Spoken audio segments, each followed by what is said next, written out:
Ucup. Hadir Pak. Edo. Hadir Pak. Baik. Terima kasih jika hadir semuanya. Bapak lihat semuanya lusuh begini. Alangkah baiknya kita explain terlebih dahulu ya. Ya Pak. Jadi gini ketika saya menyebutkan tepuk satu, kalian tepuk satu. Kalau ketika saya menyebutkan tepuk dua, kalian tepuk dua kali. Tetapi ketika saya menyebutkan tepuk tanpa ada angka, kalian jangan tepuk tangan. Mengerti? Mengerti. Tepuk satu, tepuk dua, tepuk dua, berarti ini tidak fokus. Sekali lagi, tepuk satu, tepuk dua, tepuk dua. Oke, saya lihat kalian sudah fokus. Oke, baik anak-anak, sebelum memulai pelajaran untuk sekarang, saya akan mengaitkan pelajaran kepada yang sudah diajarkan minggu lalu. Kalian belajar tentang apa? Ada yang tahu? Saya Pak. Kemarin kita belajar tentang peradaban Islam Pak. Terima kasih Ucup. Tepuk tangan untuk Ucup.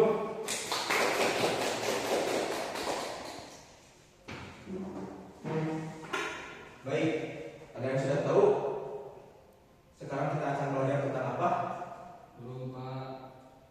Baik, sekarang kita akan belajar tentang sejak masuknya sejarah Islam ke Nusantara atau Indonesia. Ada yang sudah tahu kapan masuknya Islam ke Indonesia? Belum Pak. Baik, karena kemarin kita sudah mempelajari tentang sejarah apa tadi?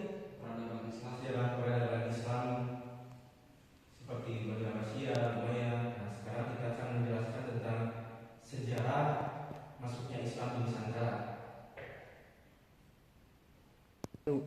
Nah, anak-anak, jadi untuk capaian pembelajaran pada hari ini, yang pertama kita akan mengetahui apa itu Islam. Yang kedua, kita akan belajar tentang bagaimana caranya Islam masuk ke Indonesia. Terus yang ketiga, dengan cara apa saja Islam masuk ke Indonesia. Nah, mengapa sih di Indonesia itu bermayoritas Muslim? Ada yang tahu? Ucap tahu? Belum tahu Pak. Asep tahu? Belum tahu Pak. Baik, jika di kelas ini tidak ada yang tahu kenapa di Indonesia itu bermayoritas Muslim. Nah, jadi yang pertama, Islam dipandang sebagai ajaran agama yang ideal karena tidak mengenal sistem kasta, sehingga setiap pemeluknya memiliki kesamaan atau kesetaraan hak tanpa adanya diskriminasi. Kedua, ajaran Islam masuk Indonesia dengan cara damai dan tidak bersifat memaksa, sehingga penduduk bisa menerima Islam dengan baik. Nah, yang ketiga, nilai-nilai Islam dianggap cocok dan sesuai dengan pandangan hidup mayoritas penduduk Indonesia. Nah, sekarang kita akan melanjutkan capaian pembelajaran yang tadi. Nah, tadi kan kita sudah mempelajari tentang apa itu Islam. Nah, yang kedua, kita akan mempelajari tentang teori masuknya Islam di Indonesia.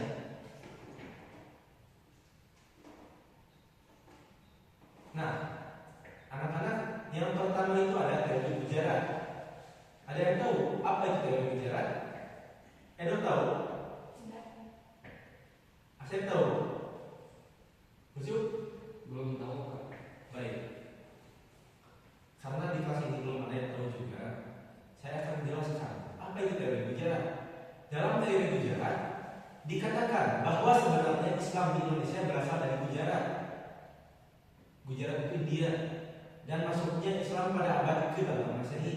Teori ini juga didasarkan pada corak ajaran Islam yang cenderung mempunyai warna tasawuf. Kita akan melanjutkan yaitu jalur masuknya Islam ke Indonesia.